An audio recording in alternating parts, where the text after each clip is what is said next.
रूप, ध्यान से समझना, रूप, रुपया और रुतबा। रूप, रुपया और रुतबा, इनका भरोसा मत करना। एक दिन रूप भी ढल जाएगा, ये रुपया भी चला जाएगा और रुतबा भी चला जाएगा। अगर आखिरी में कुछ रहेगा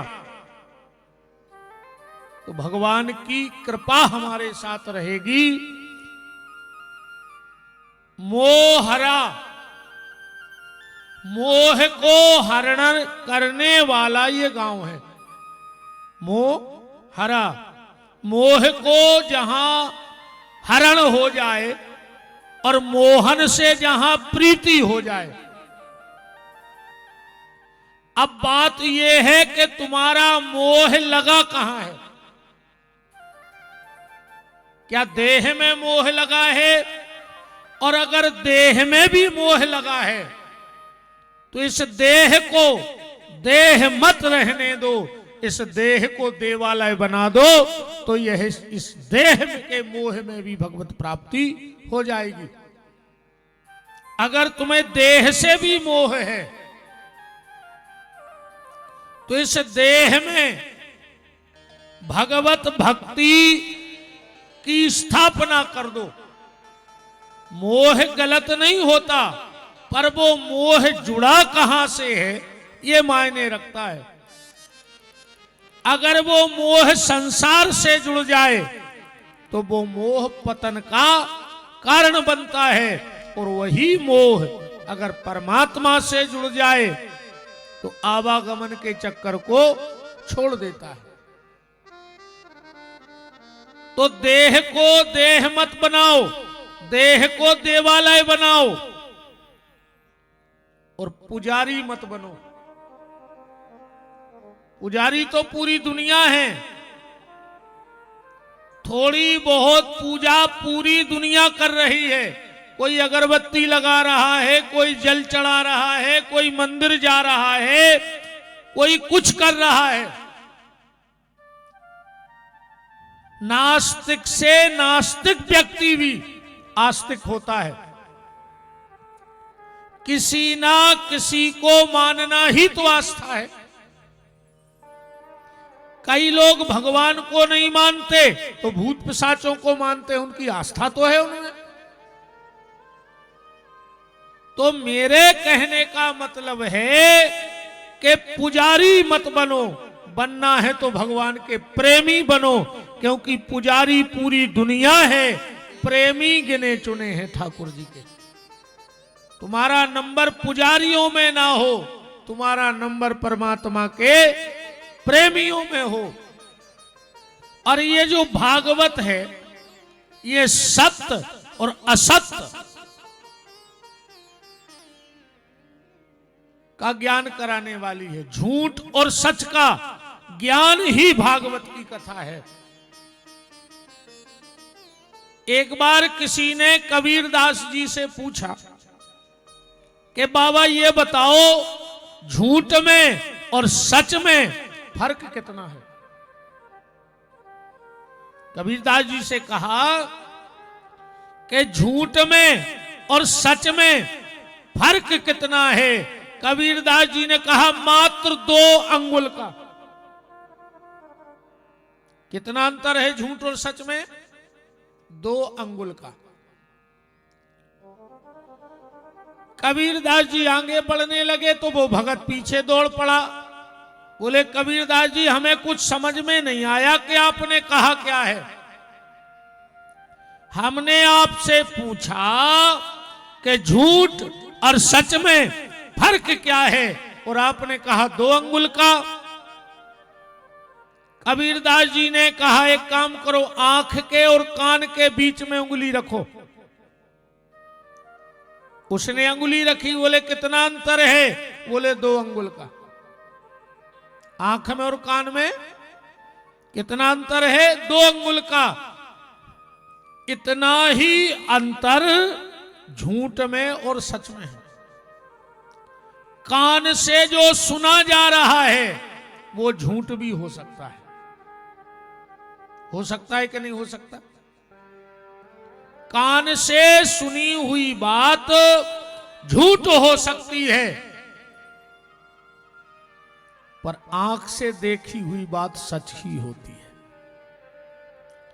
कई बार हम लोग कान की सुनी बात पे भरोसा कर लेते हैं, पर भगवान ने आंखें दो दी हैं। कान की सुनी हुई बात को तभी सत्य समझना जब इन नेत्रों का प्रमाण पत्र, आंखों का प्रमाण पत्र तुम्हारे मन को प्राप्त हो जाए। तो रूप, रुपया और रुतबा, इन तीनों का भरोसा मत करना, ये कभी भी जा सकते हैं। पैसे का भरोसा मत करना, रुतबे का भरोसा भी मत करना। फिर भरोसा किसका करें? भरोसा इस चीज का करना, एक 8-9 साल का लड़का एक किराने की दुकान पे गया। 8-9 साल का लड़का एक किराने की दुकान पर गया। उसके हाथ में 1 रुपए का सिक्का था और वो वहां जाकर दुकानदार से बोला कि दुकानदार, मेरे हाथ में 1 रुपया है, क्या तुम्हारी दुकान में भगवान मिलता है? दुकानदार ने उस लड़के को डांटा, भग, 1 रुपए में भगवान को खरीदने चला है। वो लड़का दूसरी दुकान पे चला गया। उस दुकानदार से कहा, दुकानदार, मेरे पास 1 रुपया है, क्या तुम्हारी दुकान में भगवान मिलता है? वो तो बड़ा दुष्ट व्यक्ति था, पापी, बच्चे को मारने दौड़ा, सुबह सुबह दिमाग खराब करने आ गया। दुकान तो 1 रुपया की चली ने, जो 1 रुपया में भगवान को ले वे आ गो। वो तीसरी दुकान पे गया, चौथी दुकान पे गया, कोई डांट देता, कोई हाथ पकड़ के दुकान के बाहर कर देता, पर एक दुकान पर गया, हो सकता वो कोई भगवान का प्रेमी रहा हो, पुजारी ना हो। कहा, दुकानदार, तुम्हारी दुकान में 1 रुपया, मेरे पास 1 रुपया है, भगवान मिलता है? दुकानदार ने कहा, बेटा पहले तो ये बताओ कि तुम्हें भगवान की जरूरत क्या पड़ गई, जो 1 रुपया लेके भगवान को ढूंढ रहे हो, क्या जरूरत पड़ गई? वो बच्चा रोने लगा, बोले, दुकानदार, मैं और मेरी मां बहुत गरीब हैं और मेरी मां 2-3 दिन से बीमार है, पैसा हमारे पास है नहीं। हमने गांव के एक वैद्य को, दवाई को बुलाया, उन्होंने हाथ देख के कहा कि बेटा, तुम्हारी मां को तो अब भगवान ही बचा सकता है और कोई नहीं बचा सकता। इसलिए मैं भगवान को खरीदने निकला हूं, ढूंढने कि किस दुकान पे मिलते हैं। वो कोई प्रेमी रहा होगा भगवान का। उसने कहा, बेटा भगवान तो हमारी दुकान पे मिलते हैं, पर भगवान अभी सो रहे हैं।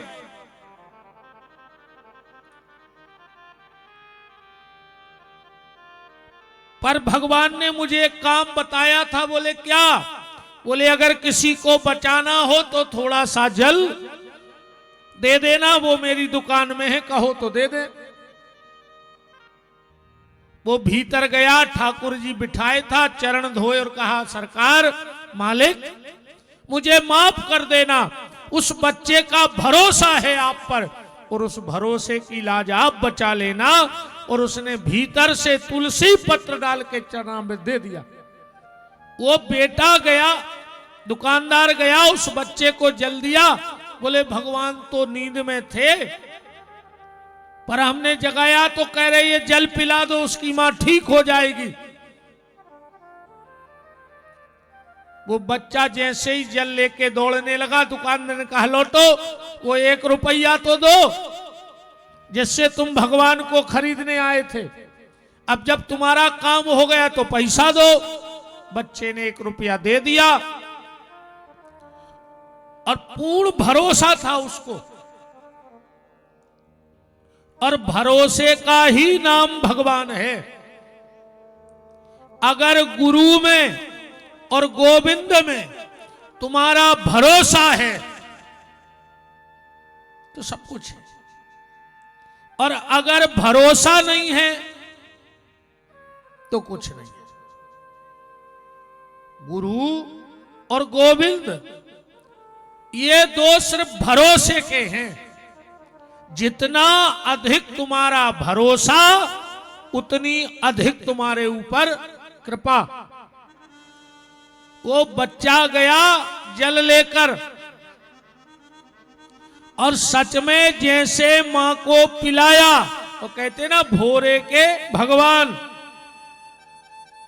2 दिन बाद उसकी मां बिल्कुल ठीक हो गई, जबकि बिल्कुल मरणासन मरने की अवस्था में थी। 2 दिन बाद वो बेटा दुकानदार के पास गया। बोले दुकानदार, भगवान से कहना हमारी मां बच गई है,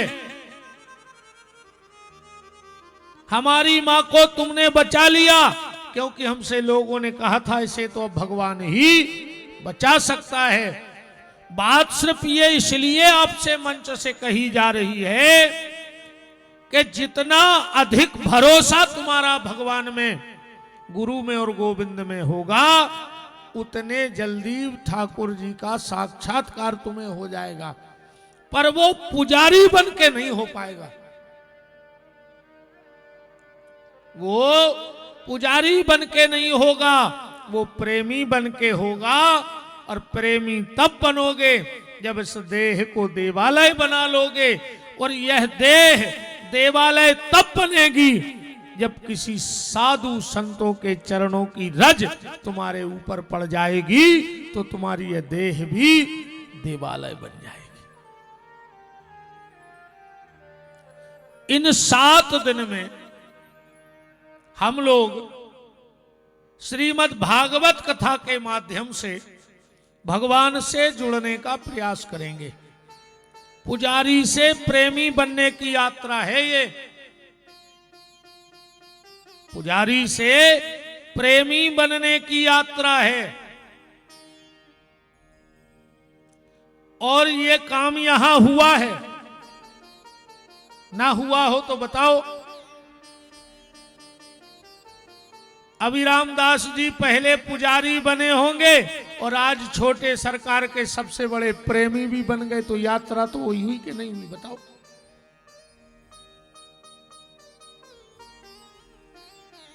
इन 7 दिवस में पुजारी से प्रेमी की यात्रा इस बार हम लोग करेंगे। थोड़ी सी जानकारी आपको ग्रंथ की दे दें। ज्यादा कथा तो हम बोलत नहीं है, तुम्हारे पता ही हुई है।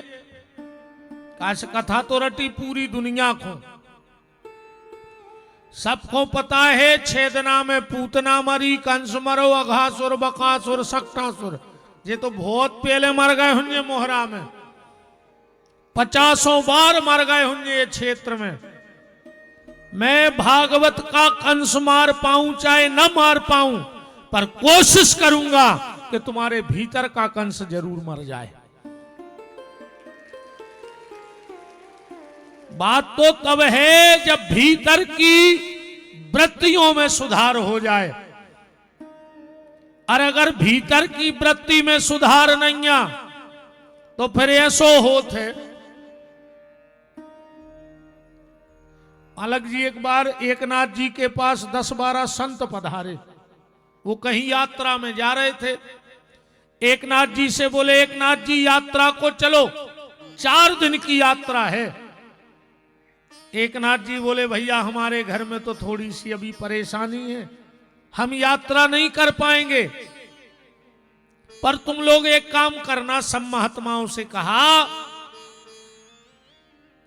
हमारे पास एक करेला है, करेला सब्जी वाला, जो ले जाओ, और जहां जहां जोन जोन तीरथ में तुम डुबकी लगाओ सो हमारे करेला को सफर ले जो, और जहां जहां दर्शन करो हमारे करेला को भी दर्शन करवा दियो, जो हमारा बहुत सिद्ध करेला है। 4 दिन की यात्रा में 4, 6, 8 घाट पे स्नान हुए संतों के महात्माओं के, जहां जहां मंदिर गए दर्शन करें, और एकनाथ जी का करेला भी भगवान को दिखा देगा। 4थी रात में जब आए तो एकनाथ जी के यहां भंडारा हुआ, कुछ भोजन प्रसादी पैसे महात्माओं में खींचातान हो गई, विवाद हो गया, 1-1.5 घंटे झगड़ा चला। जैसे तैसे झगड़ा शांत हुआ और सब संत प्रसादी को 4, 6, 8 बैठे, और जैसे ही पहला कौर उठाया और मुंह में दिया, एक महात्मा बोले, ए एकनाथ ये तो बहुत कड़वी सब्जी बनवाई तुमने। बोले महाराज जो बोई करेला आए, जो उनको तुम तीरथ कर ले आए, हर मंदिर के दर्शन कर ले आए, पर इस करेले की ना तो कड़वाहट गई और ना स्वाद गया। क्या मतलब निकला ऐसे तीर्थ से? महात्मा बोले मतलब, बोले तुम 4 दिन से तीर्थ कर रहे हो, 10-20 घाट पे स्नान करके आए, और आके झगड़ा तुमने वही भोजन का किया, तो इस करेले की तरह तुम्हारा भी न स्वाद बदला और न तुम्हारा भाव बदला। क्या मतलब इससे? भगवान के लिए अंतःकरण की शुद्धि चाहिए, ना कि भगवान को बाह्य जगत की।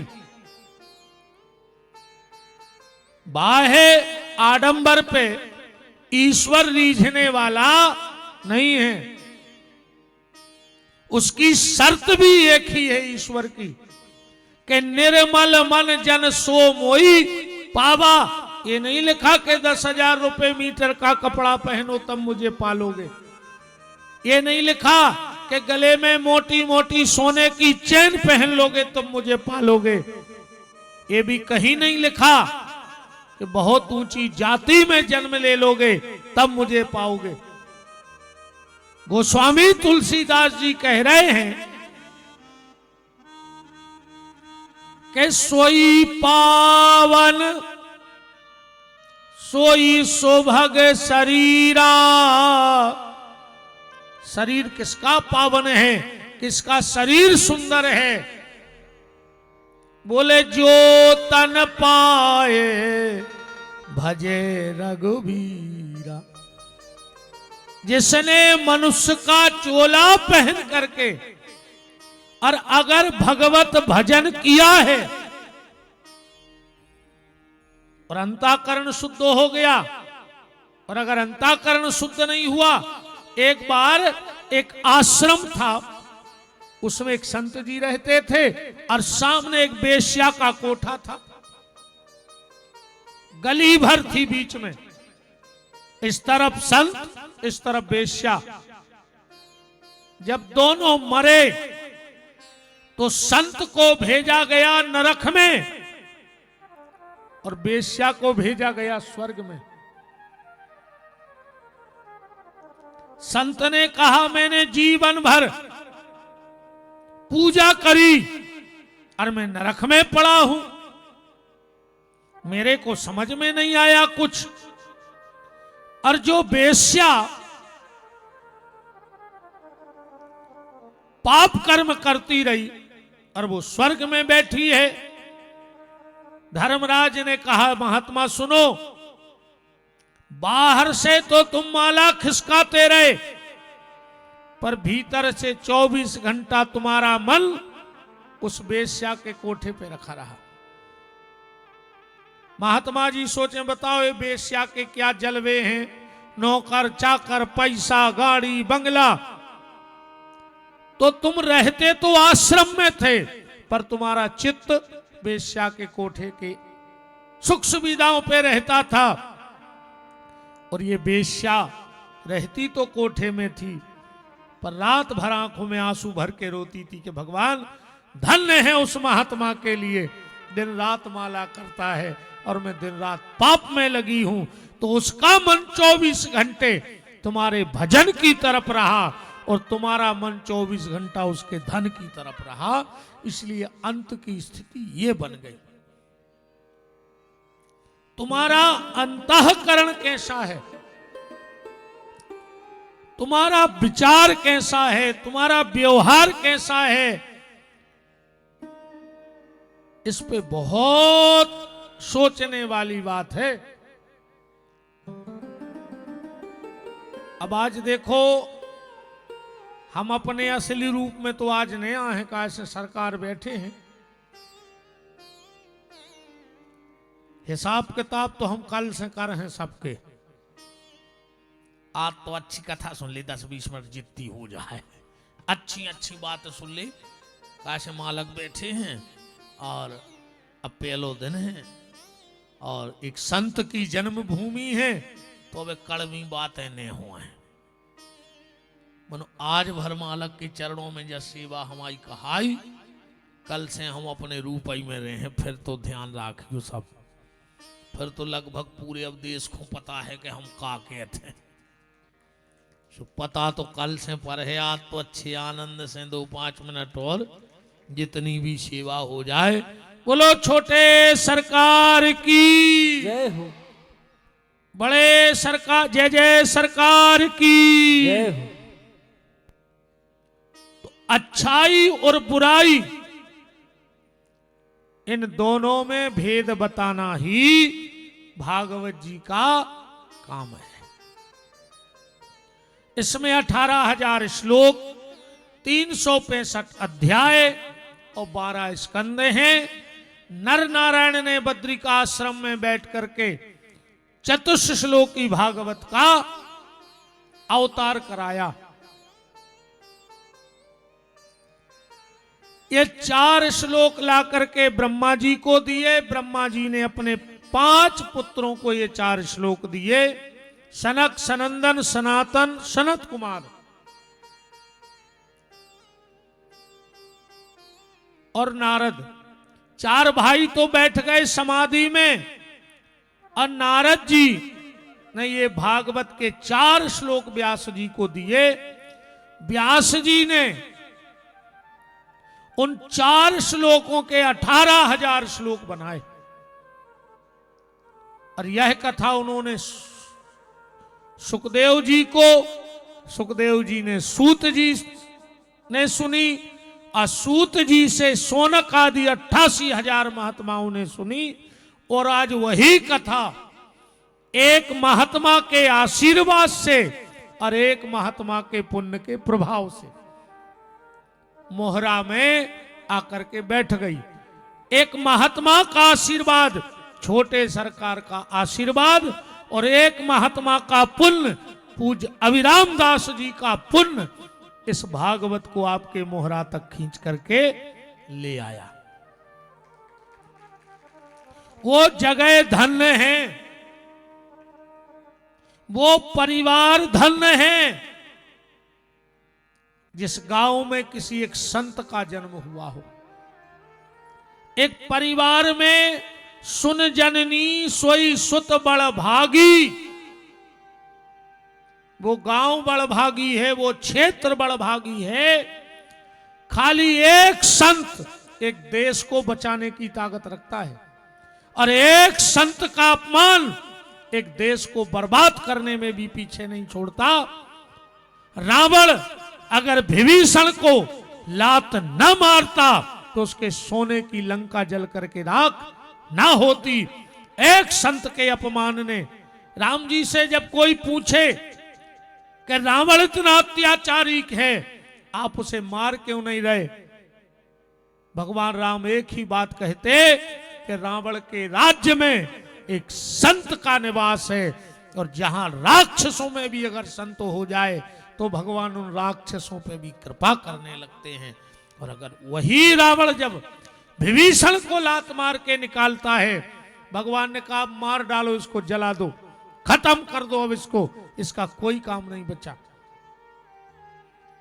तो ये गांव की भूमि धन, वो परिवार धन, वो माता पिता धन। एक संत सृष्टि को बना भी देता है और सृष्टि के अंत का निमित्त भी बन जाता है। अगर उसको कोई कष्ट दे तो भगवान सीताराम कर देते हैं। ऐसे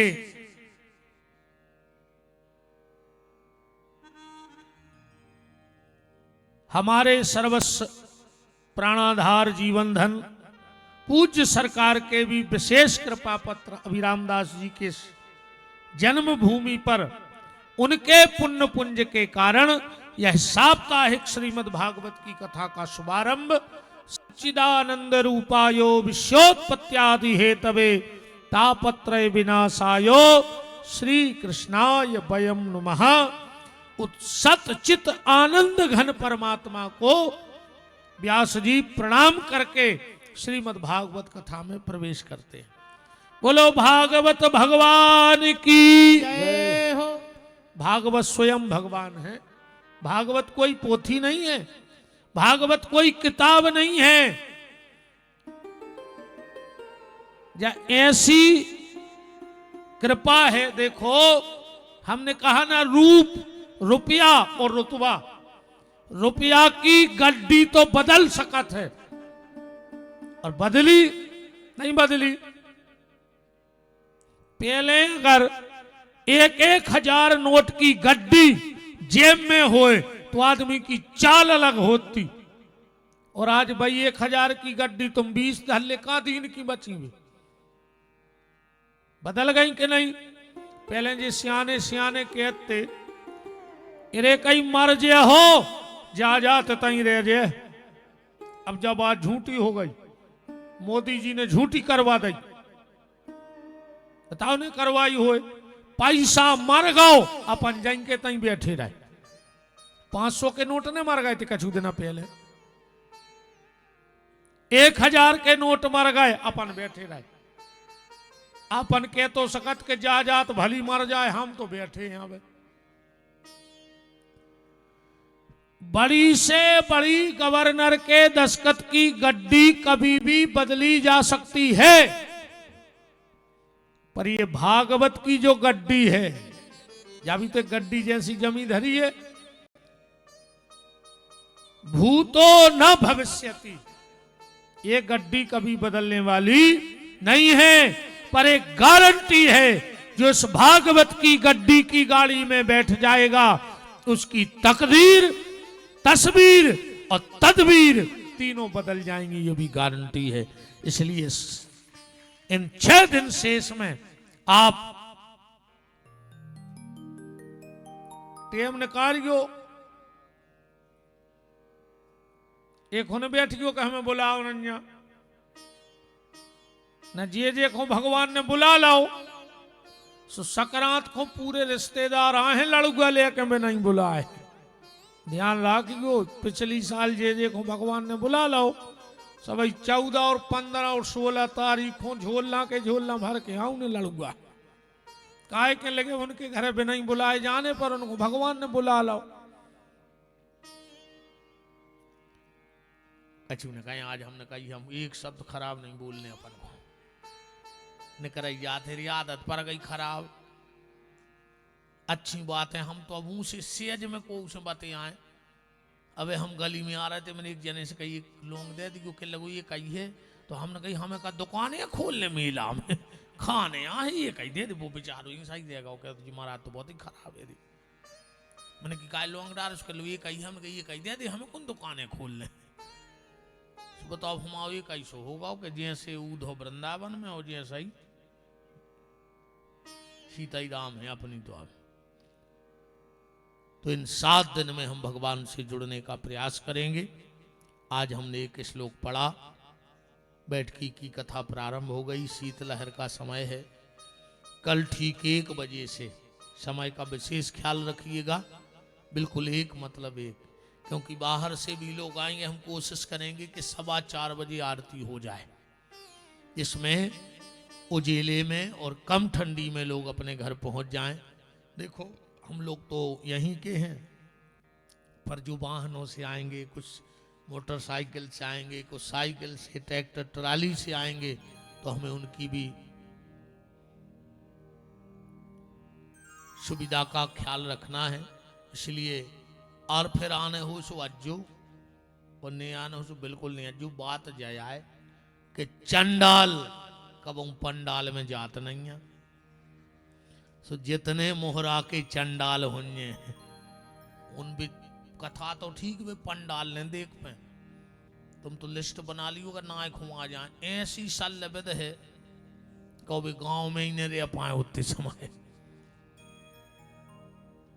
चंडाल कभी पंडाल में जाते नहीं, और जो एक बार पंडाल में आ जाए जय जय सरकार उसे चंडाल बनने देते नहीं है। तो कल ठीक 1 बजे से कथा का शुभारंभ होगा। आज का जो घंटा 2 घंटा रह गए भी अपन कवर कर ले, भी अपने हाथ में है।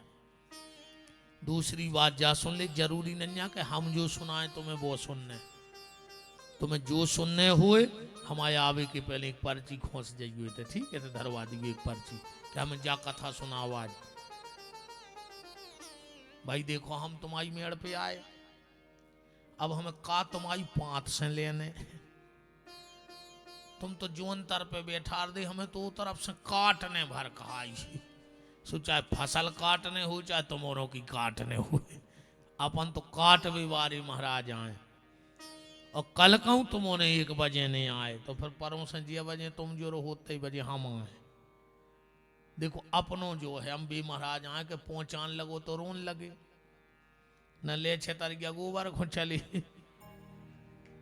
भाई तुम्हारे जुड़ गए तो हम आओ क्या है। देखो जैसे मजूर तुम आए थे आ जाए सुबह 10 बजे, अब तुम कटवाओ सो न कटवाओ सो होगी तो मजूरी चालू हो गई कि नहीं हो गई।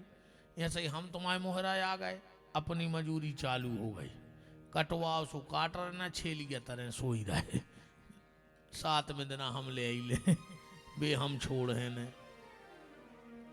भाई तुम तो बिल्कुल नहीं सुनियो कथा, हम तो तुम्हारे गांव में रोके भर रही में। अपनी मजूरी तो पक्की हो ही गई, मेड़ो दबाओ और अपनो टेम चालू। बहुत बड़ा सौभाग्य कि आज छोटे सरकार के दर्शन हुए, अभिराम जी से बड़ी स्नेही आत्मीय भेंट हुई, आप सबका दर्शन हुआ।